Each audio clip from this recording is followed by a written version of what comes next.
love it reading the paper. Love it reading. You enjoying that, Norm? Hey? You enjoying your paper? Yes, I'm right. Hey, I know him.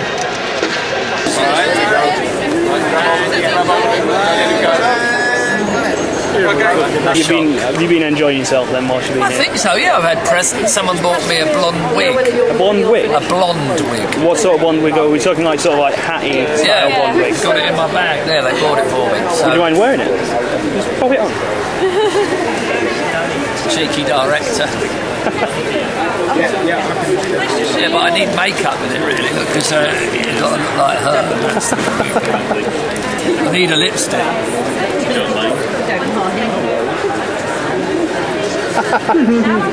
A good lipstick would help me, but I need makeup to blend it all in. It needs work on it. But I thought it was nice of someone to give me. Look, and the hair's coming out. It's going forward. Look.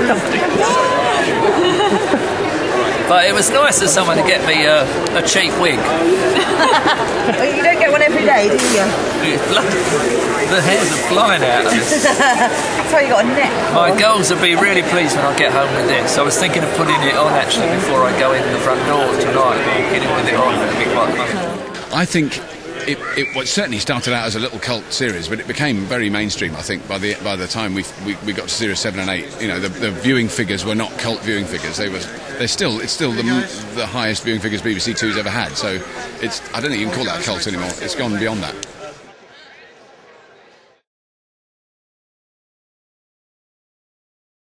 Welcome to the Crown 105.2 stage zone at Memorabilia. We've got our last question and answer session now of the day. So feel free to put your hands up, ask any questions you want, I'll jump in, give you a microphone. Please welcome the entire cast of Red Dwarf.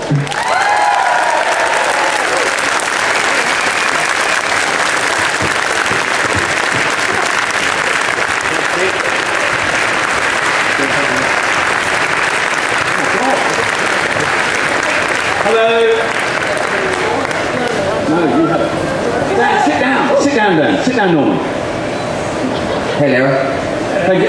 Ladies and gentlemen, we've only got 2 microphones, so we've got to share them. But we've already had a fight out the back. So it's mad. Is somebody going to ask questions? Is that what happens? Yes. Please raise your hands, I'll jump straight in. We've got one down here. Hi again, what's the update on the Red Dwarf movie? The update on the Red Dwarf movie. The Red Dwarf movie, which has been in pre-production for 8 years. Because those storyboards that really complicated, they take a long time to do. But we're all absolutely ready. We're like coiled springs, ready to go into action on the Red Dwarf movie. But we're slightly rusty. No, ordinary. Oh yeah, we're ordinary springs. Porsche 911 springs, really class springs. Yeah. I heard last night. Doug Naylor rang me last night specifically because we're going to be here today, and I think we'd all assumed as a cast that it wasn't going to happen, but we kept it quiet. But actually, last night I heard some news which means it's not definitely going to happen, but it's not definitely not going to happen. Because I thought yesterday afternoon it's definitely not going to happen, and then I was told by Doug Naylor has never, to give him his due, never for 1 minute in the last 8 years ever given up or had any doubts that we'll make the movie. The rest of us have all been going, Doug, you know, get over it. But he's absolutely determined. The script is fantastic. It's a really clever script. He's just got to raise 12, 13 million quid, that's all. Nothing. And the BBC have been incredibly generous. They've put 45 quid into it. And a couple of old pairs of pants. So we don't know, to be honest. We wish we knew what was going to happen with the film, and we'd all love to do it, and I think one day we will. And all I can say is Crichton will look the same age, but possibly not the rest of the cast. Can I just say that I'm the only one that I'm the right age to play my character now, and the rest are too old. It would have to be recast, the rest of them have to be recast. I'll tell you what I feel about the film. In my heart, I hope there's never a Red Dwarf film, but my head says I'll have the money. Yeah, but he's the only one they don't want in it. We were talking before we came on stage, and they were saying if Norman's not in it, we're not doing it. Now, no one in this cast would ever support the rest, because we're all selfish bastards. And you imagine them saying, oh, we're doing the film, but Norman's not in it. Can you see him saying, oh, no, we're not doing it then? No way. I would stick to it, man. I'd say, look, if Norman's not doing it, I'm not doing it. You heard it here, okay? Because I think I've been sacked already. Next question. Danny, first up, Danny, big up fella. Been a big fan since Scum, by the way. Yeah. And my son loves story makers. This question's actually for Chris. Chris, I started up doing comedy when I was 18, about 4 billion years ago. I started off as an impressionist, and you were my guru when it came to doing voices. You don't seem to be doing so many these days, but is there anybody you do these days that you didn't do then? You know what I'm saying? Because I've not heard you do any new voices for a long, long time. Sorry, I didn't do then, but I do now. Yeah. Well, you know, sometimes I try and do the Prime Minister. And, you know,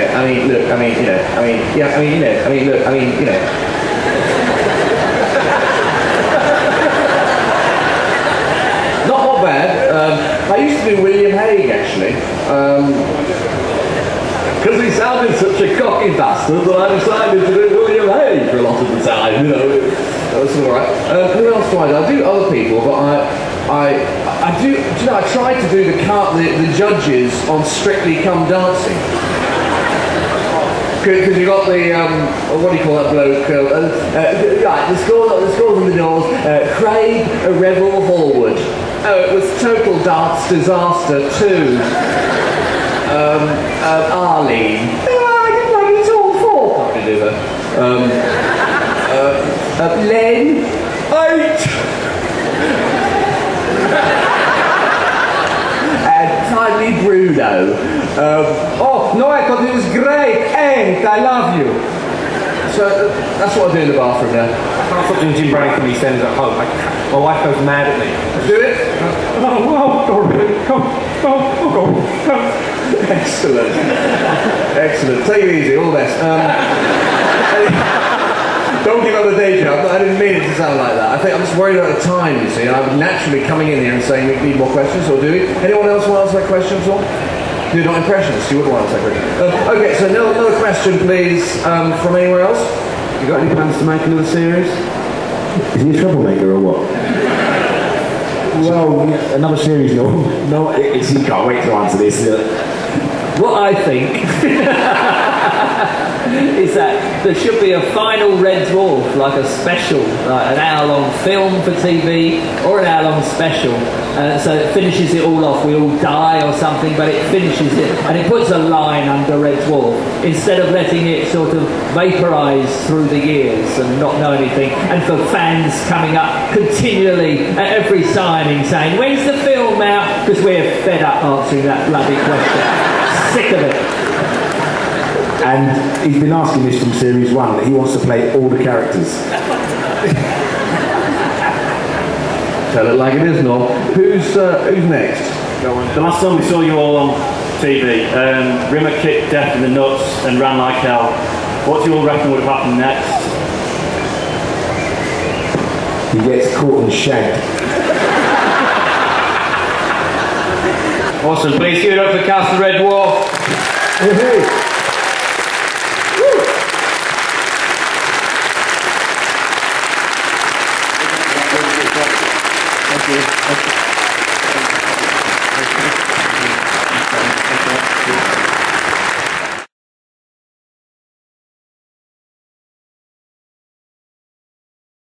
As you want. So please show your appreciation for the cast of Red Dwarf.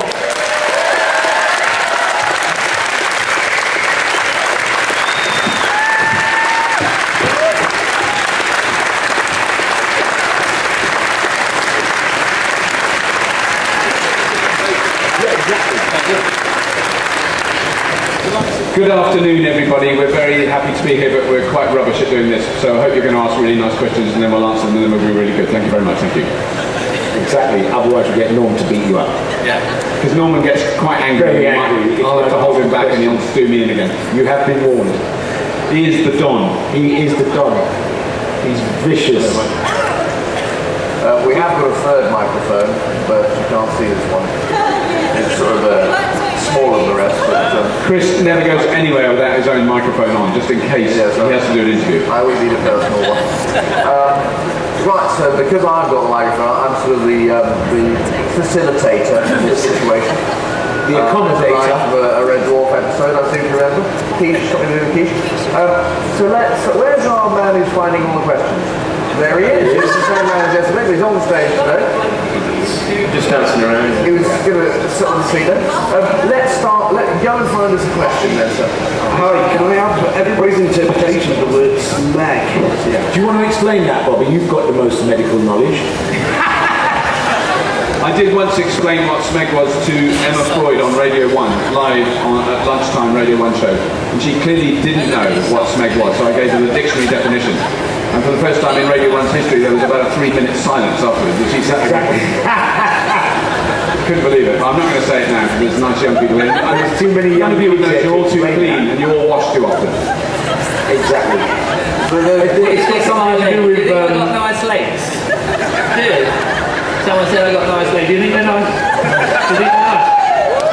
Do you think I'm a bit feminine? My wife thinks I'm a bit feminine.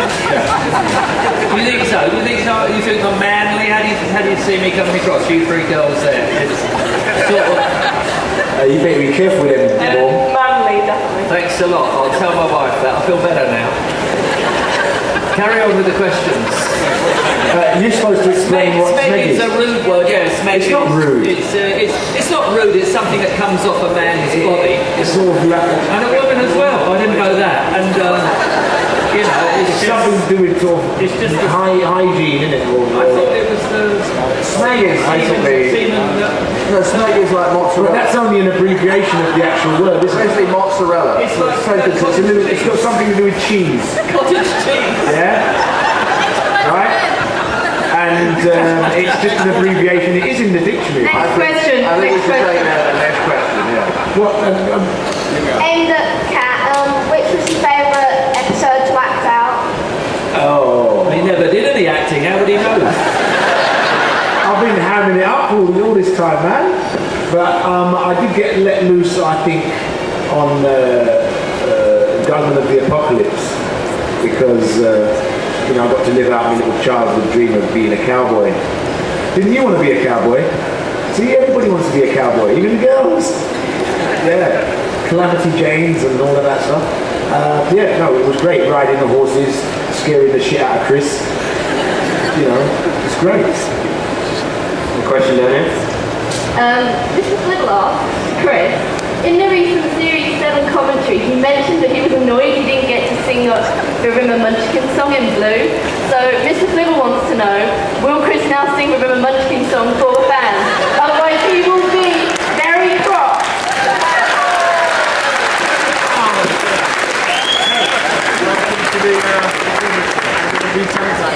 You've been practicing that question a long time, haven't you?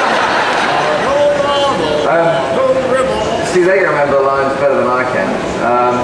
I think the deal was that we got a rim of face there, that I sing the remainder of it at the next dimension jump. So, if you... Clever marketing. Next dimension jump, I promised in 2007, September I gather, I will sing the rest of the song. Dimension jump for those that don't know is the Red Dwarf convention. 2006, by the way, not 2006. Yeah. And Chris sang half of it at the last Red Dwarf convention, and it was so good that everyone wanted more, and he said he would sing the rest of it at the next convention. So you'll all have to come to the Red Dwarf convention to see him finish it. So anyway, Flibble, I like to see you cross. So get crosser. Question September. Question right at the back. There's another one for Chris. I was just wondering, how hard was it to do that kiss with Craig Charles? It wasn't difficult at all. Craig is a hell of a kisser. And he thinks the same of me. No, it wasn't difficult. The only problem was that we psyched ourselves up for it, so you kind of didn't taste anything. Do you know what I mean? We've all been there, haven't we, in a nightclub at 2 o'clock in the morning when you've got to suddenly kiss someone for the first time and you think, was it a good idea pursuing this person for the last 4 hours? And, with Craig, I kind of knew what I was going to get. you know, he'd been on the extra strong mints, you know, all day, and so had I.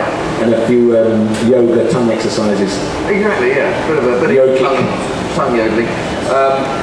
But yeah, the only problem was when our tongues actually struck each other, it seemed like an eternity before Ed By actually sort of said, cut! In that rather sort of sadistic way that he had, you know. But I think they got the shot. So yeah, it was good. It was good. I'm not gay or anything, you know. Not that that's necessarily a bad thing. Yeah, he just helps them out at weekends. But you know, Craig is Craig. I'm a big fan of the smeg-ups and all the outtakes and whatever. I'm just wondering what for you sort of the memorable outtakes from each other's are? Oh my goodness. I really like the one where we're all standing in the corridor and the camera's behind and we all start making gestures to Chris. And then he sort of cottons on and then he starts doing that. That is fantastic. I like that.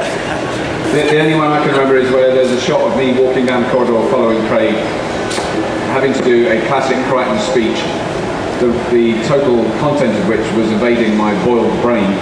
And at one point Craig turns around and you can see the script pinned to the back of his head. That kind of blew the whole reality of the piece for the moment, and that was slightly embarrassing and a bit of a giveaway. Not as embarrassing as the lunchbox, the Dwayne one. Oh yeah, the lunchbox was bad.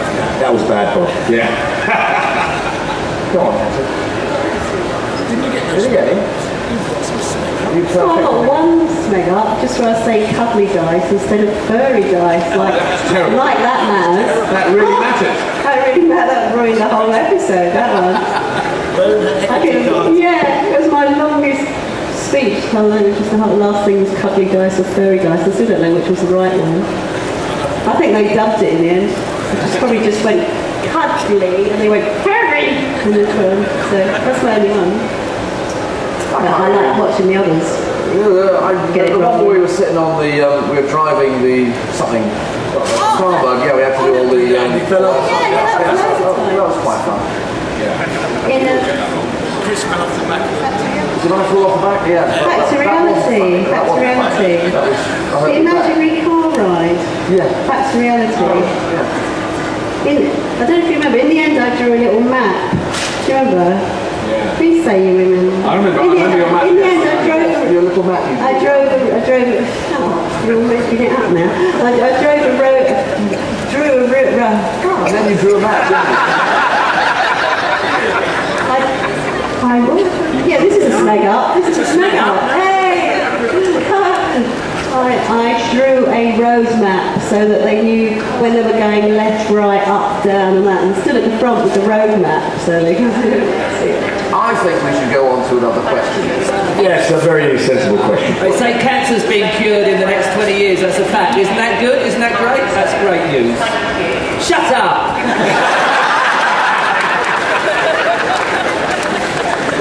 Okay, next question. That question to me instead of Chris Barry all the bloody time. See? I'm telling you. Right, someone...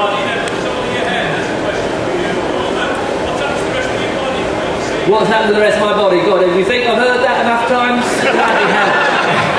Oh, so that's what the rest of your body looks like. Ooh.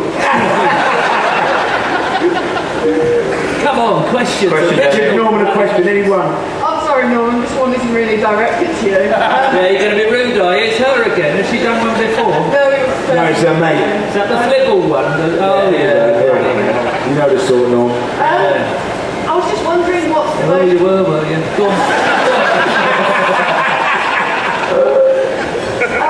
What was the most painful day of filming for any of you? Like, ringing dates, sticking in lines. I remember the most painful day for me personally was when we nearly drowned.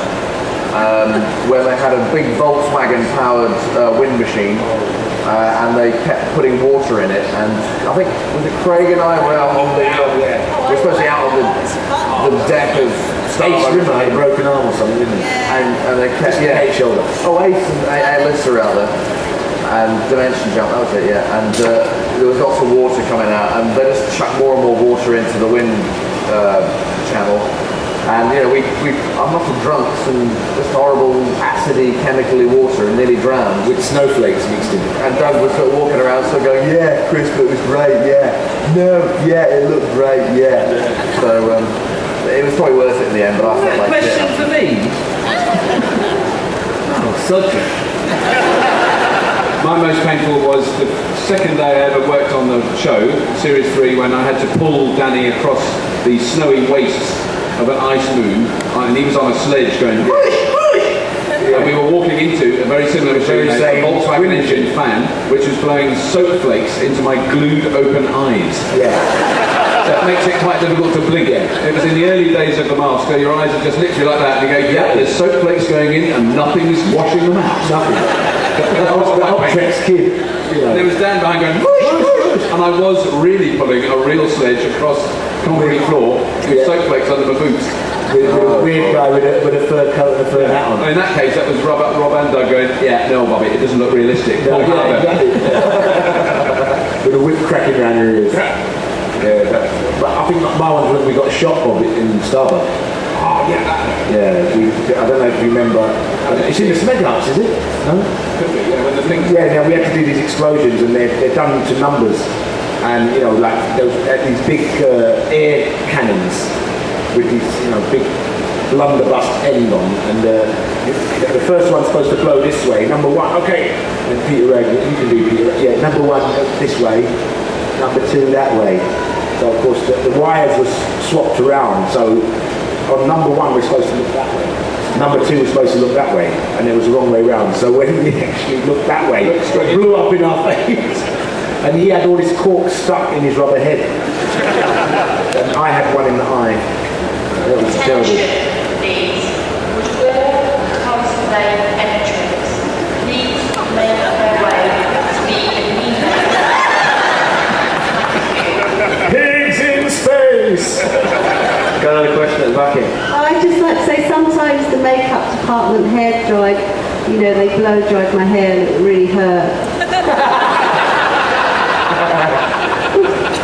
Can someone do me a favour and move the flower pot?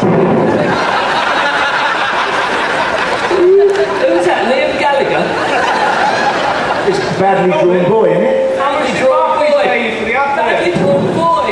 It is, isn't it? No, there's a mic. There's a speaker in the way around it. Speakers there, yeah, badly drawn boy. It is, that's him, isn't it? Yeah, he looks like badly drawn boy. Badly drawn ball. Give us your favourite line or the line that you was most famous for, each of you, please. Fish!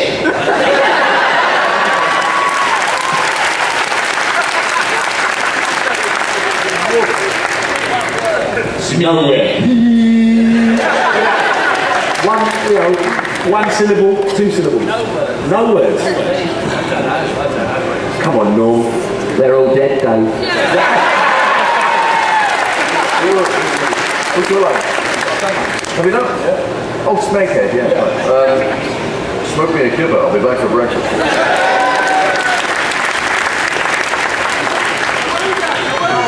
Awooga, raise alert. This is a drill. Mine's probably cottage cheese and pineapple chunks in it. Or penny called jumper. Penny called jumper, yeah. Penny called jumper. Another question back here. Danny, any chance of seeing one of your famous cat dances? What? Do one of your little famous cat dances. Cat dance? Oh, man. Go on. Go on. Hold up. When you say the cat dances, like, are you talking about the musical ones or the ones where he's just like... Just the ones where you're the cat. Spinny man, acting cool. Oh, right, so... the one where you go, well, All six of my nipples are tingling.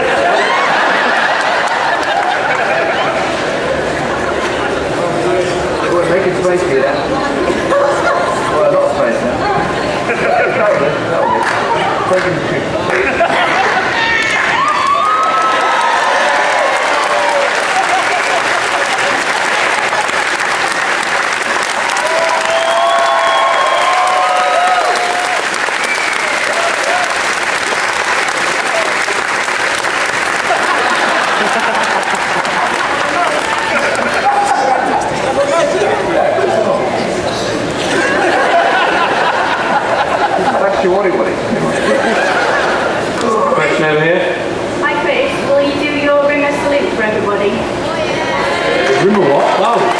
Legendary salute. Danny's just taken through a whole musical there. I can't remember his car. So, it's just as legendary, sir.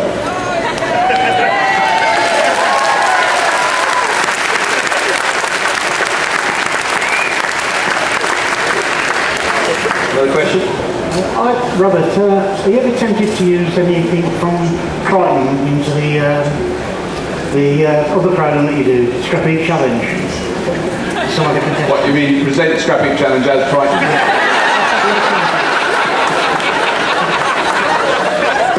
Welcome everybody to another exciting edition of Scrapping Challenge. Where all these funny little men go around and build rusty little machines out of lovely old machinery. It's so sweet. No.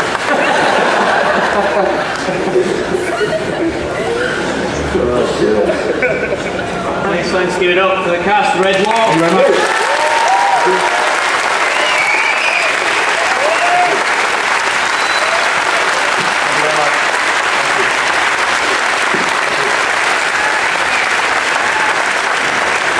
If you'd like a picture taken with the cast, they're heading over by the Starsky and Hutch stand now, where you can get it signed as well in the 20 minutes. Thank you.